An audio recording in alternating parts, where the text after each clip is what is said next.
Hello everyone and welcome to this week's Marketing Mix.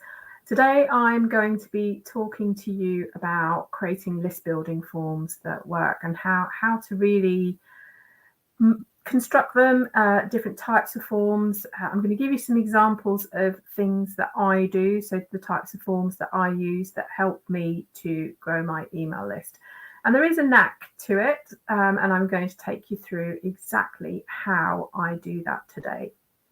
It's a little bit of a different format today because it's only me. I thought I'd actually share some slides because I've got those specific examples that I'm going to be talking about that I use to build my list. So if you're watching live, please do comment in the box, in the comments box. If you're here now, tell me, say hello, tell me where you're watching from, and whether you use email marketing or not, whether you've tried to grow your list or not. I've asked a lot of questions. So first of all, just tell me that you're here and where you're watching from. Hi, Richard. Richard's here. Love Richard. He's in my Facebook group. Richard has a very useful business, actually. It's called the Digital Pixies, and it's got lots of digital templates. So you might want to check that out. If you're watching, let me know. I'm going to crack on and tell you a bit more about how to create those list building forms that work. So let's get cracking. So basically, what you want to do is build a loyal and profitable email list. And email lists can be profitable. They are profitable. They work for all different types of businesses. So making sure that you get a really targeted email list that has the right people on it, that's really important, is such a great bonus for your business. And it's worth building that email list because this is one thing that you own, right? So you can be on all the social networks, but you don't own that space, you're renting it. And I remember, I can't remember what date it was last year, sometime last year, where everything just went down, everything of Facebook. So that was Facebook, Instagram, Messenger, WhatsApp, everything just disappeared while there was a massive outage. And people were panicking about not being able to communicate with their customers. But when you own that data, when you have an email list, it does mean that you are communicating on your terms. You own that asset. So what we're going to cover quickly, I'm just going to remind you what email marketing is, because I always like to do that just to make sure everyone has a refresher on what that is. We're going to talk a little bit about why a healthy list is important. Then we're going to go through what information you should be asking for when you ask people to join your list. And then what are the benefits of joining your list? How can you make it enticing for people to say yes and hand over their email address? And I'm going to show you 3 types of list building forms that I use. As I said, if you do have questions, ask them in the chat box. I will go through as many as I can, and know that whilst this is live, it will live in all the places that I've published it. So it will live on Facebook, LinkedIn and YouTube, so you can go back and watch this at any time. And if you are watching on replay, let me know in the comments. Just do #replay, and that I will know that you're watching it. So what is email marketing? It's all about delivering that professional email. So we look at emails from big businesses, and honestly, I think not a lot of big businesses do email marketing well. And we think that perhaps we can't deliver emails that look like the pretty ones that they send, but you can. You can get that professional look. But what you want to do is make sure that you're sending it to an interested audience. So getting that permission is really important, and helping people understand what you're going to be sending them and how often is crucial for helping people understand why they should join your list. And it's something that they find valuable. So if they don't find the information valuable or interesting or useful, they're not going to be on your list for very much longer. And finally, it looks great in any inbox. We're reading our emails on mobile devices more and more, so it has to look good in any type of inbox. Okay, question for you. What is the number one app on a phone? If you know, type it in the comments and I will just take a sip of water while I wait for you to think about what that might be.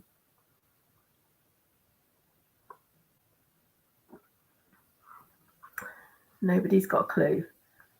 Or are you all busy thinking? Becky, WhatsApp, Becky says. That's a good one. Any other guesses before I reveal the answer? Richard. Very close. Very close. In fact, the number one app on a phone is email. We all have an email app on our phones. And more than half of all emails are opened on mobile devices. And I can't remember where I got this stat from, but more people own a mobile phone than own a toothbrush. And I'm not really sure how I feel about that.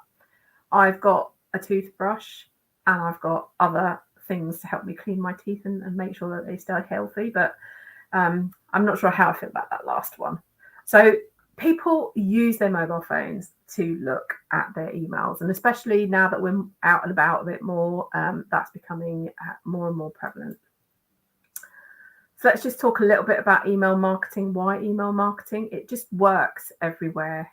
We are in our inboxes all the time. If you haven't checked your emails this morning, I'm going to be surprised. But more than that, people read it. So as you can see, 81% regularly check their email on a smartphone. Over half of us. I know I do. I do it all the time. 99% of us check our emails every single day. It's reliable. So it gets delivered 90+% of the time. I was just thinking about the other day, I was thinking about a photo that I posted on Facebook. I don't know if you saw it on my Facebook page. I posted a throwback of me at the Small Business Saturday blue tie event a couple of years ago. I was in a blue sparkly hat, and it got a good lot of engagement, but it took a lot of I guess because it was a picture of me, and I reached just over 200 people with that one post. I mean, that's not massive for Facebook when I've got I think over 700 followers on my Facebook page. But I know that every time I send out a newsletter, more than 200 people open it. So just think on that when you think about email and how reliable it is. And of course it works. So it's got good conversion. That means that people act on it. They do the thing that you want them to do. And it has an incredible return on investment. So for every pound you spend, you can get an average of £35.41 back. So those are really good reasons for using email marketing. So before I carry on, any questions? Richard says it's the same as websites. Everything needs to be responsive. Absolutely. Everything definitely needs to be responsive when you're looking at email marketing. So let's talk about why a healthy list is important. So if you're going to spend time and money on email marketing, you want to make sure that you're talking to the right set of people. Your email list is a precious resource. The people who join have given you permission to email them, and they need to be treated with a bit of respect. But what do I mean by a healthy list? Well, it's a list that's made up of people who are interested in your business, okay? They join your email list because they want to receive something that benefits them. The more that you keep them engaged and happy to be on your list, the better your results are going to be. So think about if you're already using email marketing, think about your metrics. And when you look at your results, one of the metrics that every email marketing tool will give you is bounces. And this tells you the emails that didn't hit people's email boxes. And they can bounce for any number of reasons, right? So you'll get a bounce if someone has set an out of office response, and that's known as a soft bounce. But you'll also get bounced email if that person's IP has blocked you, or there's a typo in the email address, or that email address doesn't exist anymore. And all of those bounces to add up together to really be detrimental to your results. So you really want to make sure that you have a really healthy email list. And that matters because the minute that you send out something that it isn't getting through to people's inboxes, and it starts getting blocked more and more by internet service providers, that means that your content isn't getting through, your emails aren't getting through.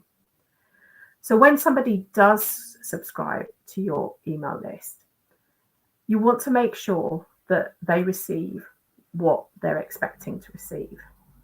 Okay, so you want to set that expectation right at the front. We'll come on to that in a little while.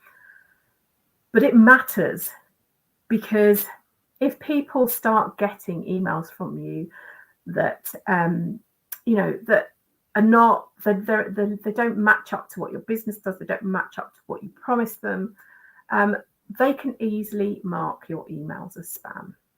And that goes for anyone who hasn't given you permission to email them. And I do this. I mean, it happens to me a lot. I get added to people's email lists a lot without my permission. And it's annoying.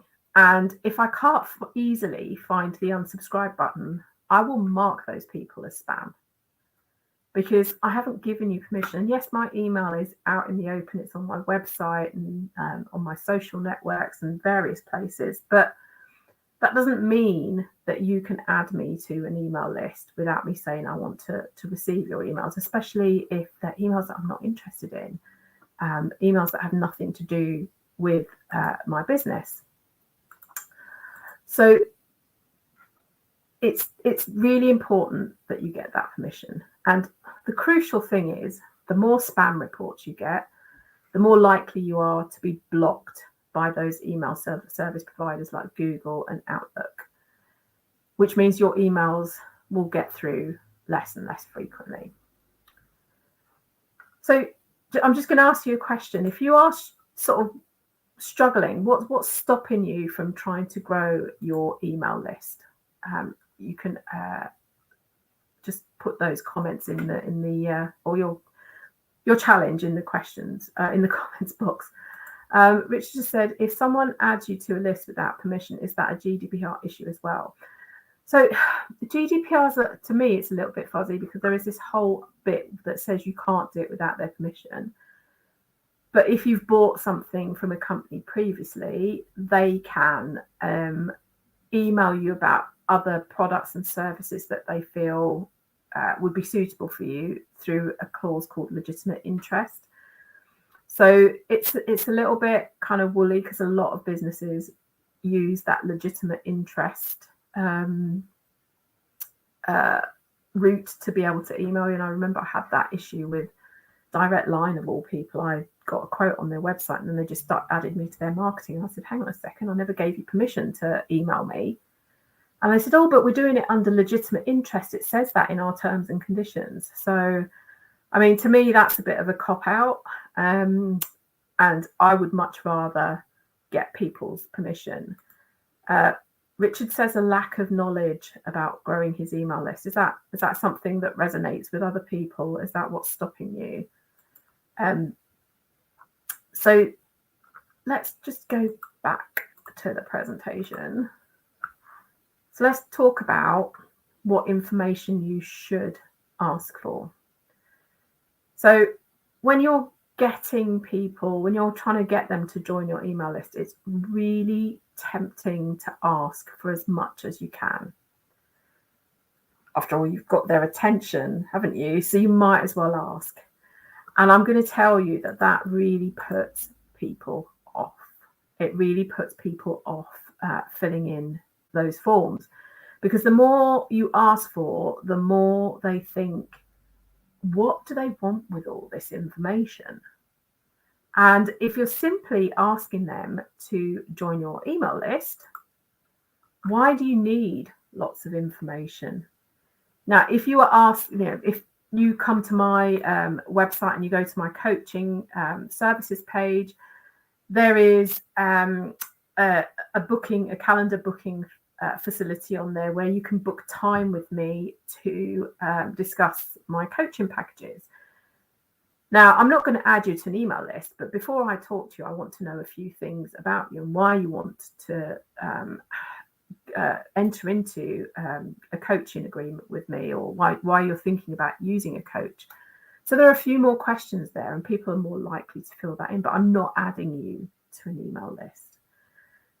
So you think about it, when you've been faced with a form that's asked you to fill in a lot of information, how have you felt? Has that made you feel a little bit sort of wary of what people are doing with that information? And how often have you filled in all of those questions? And I'm going to tell you that I don't do it very often. So translate that into when someone joins your email list, when you want them to join your email list. Why would you hand over loads of details? To be able to send someone your newsletter, realistically, all you need is their email address. That's the only piece of information that you really, really crucially need. Now, what I like to do is ask for their email address and their first name, because I like to personalize my emails. Sometimes I'll ask for their last name, but I don't make that mandatory. You can get other information about your subscribers later down the track. Maybe when they buy something from you, that gives you a bit more information. So if you're selling physical products and they buy something, that'll give you an address and all sorts of stuff that you can add to their record. And that helps you understand a bit more about them. Okay. So think about all the ways that you could get that information at a later date. Every year I run a survey to ask people what their priorities are for marketing in the next year. And quite a lot of the times I run a prize draw. And because I do that, and if there are physical prizes that are going to be sent out, I ask people to fill in their email addresses and their physical addresses if they want to be entered into the prize draw. And that's how I get information about my subscribers, how I get more information. So think about what you're collecting, and only collect things that are absolutely necessary. Becky says she thinks she's struggling with even getting their attention. Okay, well, we'll talk about that in a minute. If they want more than my name and email, I'm not filling in. Exactly, me either. And Richard says, in my opinion, first name is fine, but afterwards, but after that, it needs to be very relevant. Absolutely. So that if you're feeling that about giving away your details, think about how your potential subscribers feel. So let's think about the what's in it for me question, because I'm absolutely convinced it doesn't matter how good of a person you are. You could be the most altruistic person in the world ever. Everybody, when they're asked something, everybody either consciously or subconsciously thinks, what's in it for me? So people will ask that when they join your list. So why should they hand over their precious email address? Right? See, getting their attention, Becky, you said you don't think that you're getting their attention. Getting their attention, you do that by really articulating what's in it for them. What are they getting by joining your email list? Okay, so it could be, Becky, I know you're thinking of sending out details about your classes and other bits and pieces. You've got stuff coming up. You could ask people to join your email list to get the first go at booking any classes. Richard, you could send out your people for the reason for joining your email list could be exclusive offers that no one else will access. Naina's here. She's a virtual assistant. Hers could be insider tips that aren't available anywhere else. She doesn't share them on her social or her website or anywhere else. Only her email list gets those insider tips.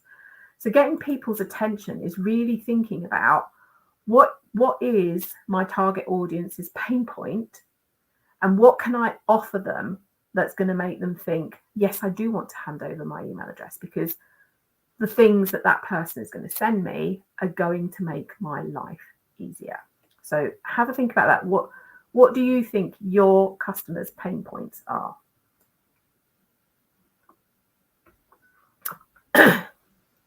Okay, so the next thing I'm going to do, I'll just have a quick look and see if there are any questions. Okay, if you have questions, ask them. The next thing I'm going to do is to show you 3 examples of how I collect people's email addresses. The first one is on my website. So if you don't have a button on your website, please add one. I know countless web designers who will put the email subscribe form in the footer of the website. Think about your user experience when you go and visit someone's website. How often do you scroll to the footer of that website?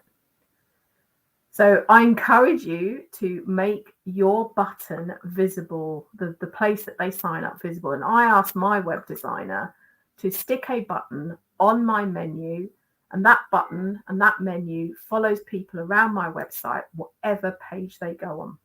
So that follows them around. They click on that button, and what they get is a form. And you can see all I ask for is their the first name and their email address. But I actually fill out, I actually give them comfort in knowing what I'm going to send them. So the header says you're getting marketing tips, but it's all about how you can benefit. So what are they going to get? So this is a static form. I use my email marketing tool, Constant Contact, to create this form, and it adds those subscribers automatically to my Constant Contact account into a list that then fires out a welcome email. So people know that their subscription has been successful, and they get some goodies from me. So that's a static form. Now, you can also use landing pages. And again, I've used Constant Contact to create this landing page. It's my email cheat sheet that tells you how you can create a really good email layout. So there you can see I've asked for email address and first name is mandatory, and you can give me your surname, your last name if you want to. That cheat sheet, they fill those details in, click that button, and they get their cheat sheet. And this is delivered again through email automation. So again, it's all automated. I can put the link to that landing page in lots of different places. I can put it in my email signature. I can put it on any page on my website. I can share it in posts on my social media. Anyone who fills in their details, and remember, they know what they're getting a cheat sheet, right? So then all of that is delivered via email automation. So that's landing pages, and that's another thing that I use to help me grow my list. And the last one is pop-up forms. So I am repurposing content. So this session was a much longer webinar that I did a while ago. And this was a pop-up on my website. So anyone who came to my website, as soon as they started to think about leaving, it's called exit intent, because no one likes pop-ups that come up as soon as you hit somebody's website. It's asking them to save their place. They're looking at how I've told them it's my free webinar. And then they click the button, they go to the landing page. Now, in all of the emails that I use to follow these up, for the webinar, people will have the chance to join my email list because I'll tell them about my email list in the webinar. In the other two, in the landing page example, I don't automatically add people to the marketing morsel. So in the last email that they get once they sign up for that email, for that cheat sheet, the last email that they'll get is an email that says, hey, I send out this regular newsletter. Here's all the things you can get. There's a member-only webinar. There's a private Facebook group. Here's where you sign up. And they're offered the chance to sign up then. So let's have a look, see if you've got any questions. Richard says he's working on a pop-up right now. Brilliant, Richard. So I'm not a fan of pop-ups when they, like, as soon as you go onto a website, particularly the ones where they say, oh, we want your feedback. Like, I've been on your website for less than 15 seconds. I have no feedback apart from the fact that your pop-up is really annoying. So if you use the exit intent setting on pop-ups, it will only come up as someone goes to leave your website, which is, for me, is a much better experience because they've looked at your website, they've found pages that they want to find, they've read blog posts that they want to read, and then they're about to leave because they've got the information they want, and then this thing comes up that says, hey, you could get XYZ if you sign up for this, if you leave me your email address. Okie dokie, how are we feeling about sign up forms? Have I helped you to feel a little bit less anxious about creating those sign up forms, because they don't have to be massively complicated? I'm just going to grab a drink of water while you're thinking about whether this has helped or not.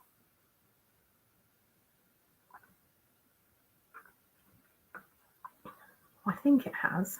There's silence. Oh, Richard says it triggers around halfway down the homepage. I figured that if they scroll that far, they're interested. Yeah, I mean, have a look, see, test it and see whether that works. Like, leave that on for a couple of weeks, and then for a couple of weeks use the exit intent and see which one is better at persuading people to submit their email addresses. Hokey pokey. So last thing I want to leave you with, my email marketing planner, which I know Becky and Richard already have, but it's on sale now, and I'm getting really great feedback about how it's helping people work through the challenges that they've had with email marketing. I've designed it to really help you to get that consistent approach. So there are tons of worksheets that will help you to really get to grips with how to do email marketing. And it goes right from a beginner's section to a more advanced section. And realistically, it's all about helping you to get more business. And there is business to be had in your email list. I know, because it happens for me all the time. And I sell services that are a little bit more considered as a considered purchase. So it is possible. If you would like to buy it, the web address is there, or you can scan that QR code. Thank you, Becky. I love my planner. Richard says it's really helpful, clear and concise. Even I can follow it. Oh, Richard, thank you. So if there are no questions, I'm going to wrap this up today because I feel like I've given you a lot of information to process. This recording will live on my Facebook page, on my LinkedIn, and on my YouTube channel. So if you want to go back and watch it at any time, please do. In 2 weeks' time, I've got the lovely Catherine George with me. She's a brilliant social media expert, and she's going to talk to you about something that I could never talk to you about, which is TikTok versus Instagram Reels. So she wrote a brilliant blog post for me about it, about those two social channels. And we're going to have a little bit more of a conversation about how to use TikTok, how to use Instagram Reels, when you might want to use each one, whether you want to use them at all. So 2 weeks' time, on the 18th of October at 2:00, join Catherine and me if you're interested in Instagram Reels and TikTok. I will leave you with thoughts about growing your email list, and go off and create those sign up forms. And I wish you luck in getting the right subscribers on your email list. I'll see you in 2 weeks. Bye.